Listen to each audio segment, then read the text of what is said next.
Alright guys, in this video what we're going to do is we're going to look at objects and images through lenses, right? So this is our geometrical optics. So these are our thin lenses, and I have outlined here an image that collects a lot of the details that we'll need for this part of the course. And so there are a few things here to take note of. Let's look at this first example here. I have two types of lenses. One will converge light, right? So this will take light and it will converge it. And the other type here on part C, you can see on the right, this will be my diverging lens. It will diverge light rays. So you can see I have some light rays here, and then they're spread out after they leave the lens, versus being brought together after they go through my converging lens, right?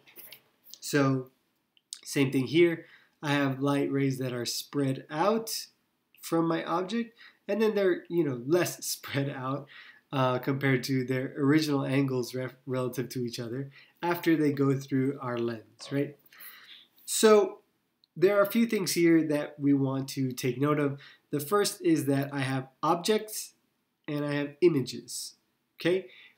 When I have a lens, we're going to need to define a few things. The first is object distance. So this is DO.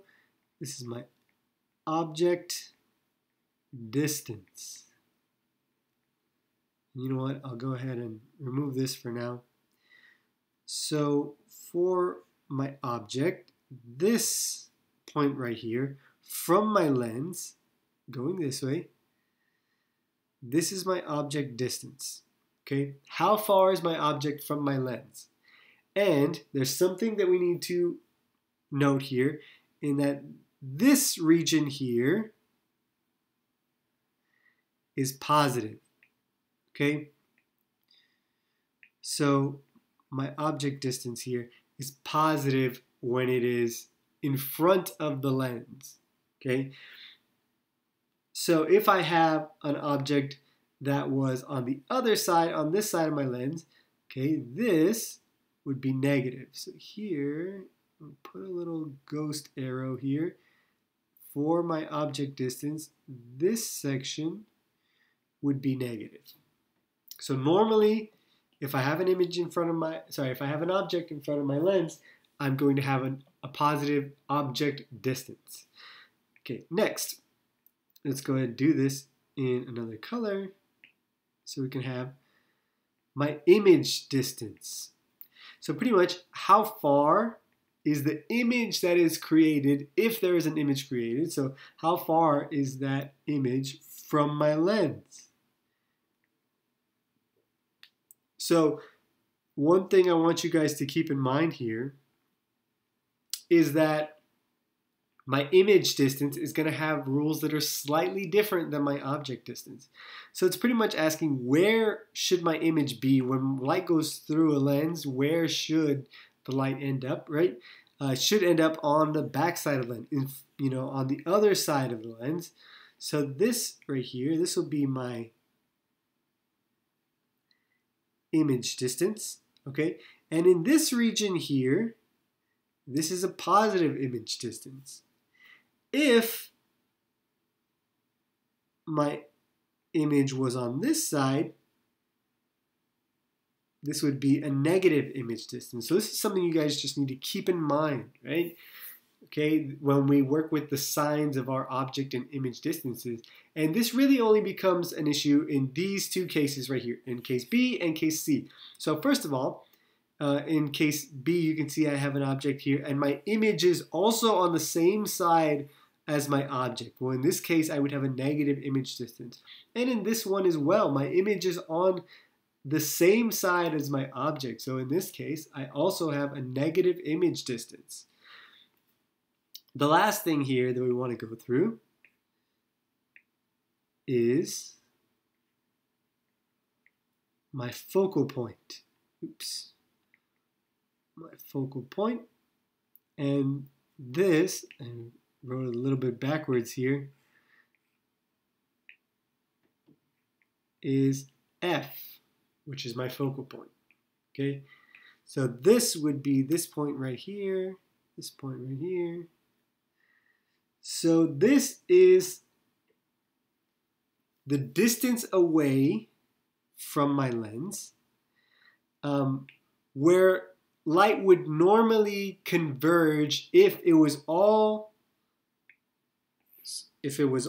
sort of, oops, let's move this up a little bit, parallel to begin with. So let's take the example here with my converging lens. Let's say I had a converging lens and I have some light rays that are incident on this lens, and they are all perpendicular to my lens.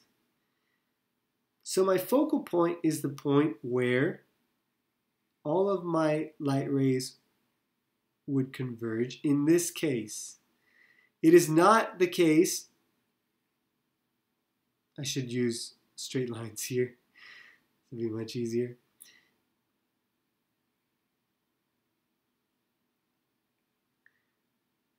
So this is not the case that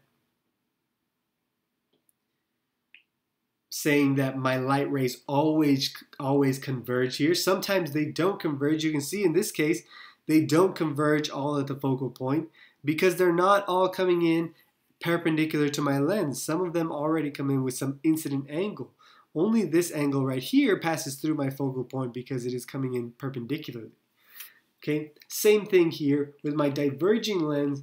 You can see this focal point, this focal distance. If I hit perpendicularly, this light ray, these will never converge on the opposite side of the lens, but they do actually virtually converge in front of the lens right here. So in the case of my diverging lens, my light rays will all spread out, but they would meet, it is as if they were spreading out from this point with straight lines.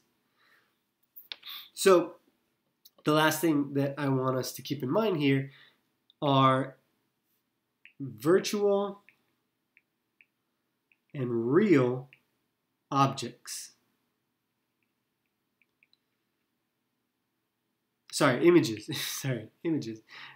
So virtual and real images.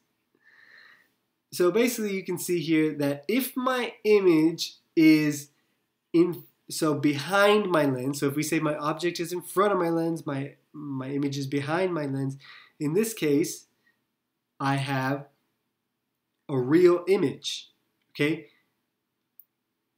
In these cases right here, this image isn't actually formed. My light rays never actually go to this place. So in this case here, you can see these are just dotted lines. These are where my image would be, you know, if these light rays did converge here, but they don't actually. In this same case here, my light rays aren't actually in this area. They split up here and they're converged on this side of the lens, but this is where they would meet up, right? So my virtual image can be formed by ray tracing. I can actually create a real image by where my light rays are actually intersecting and forming my image.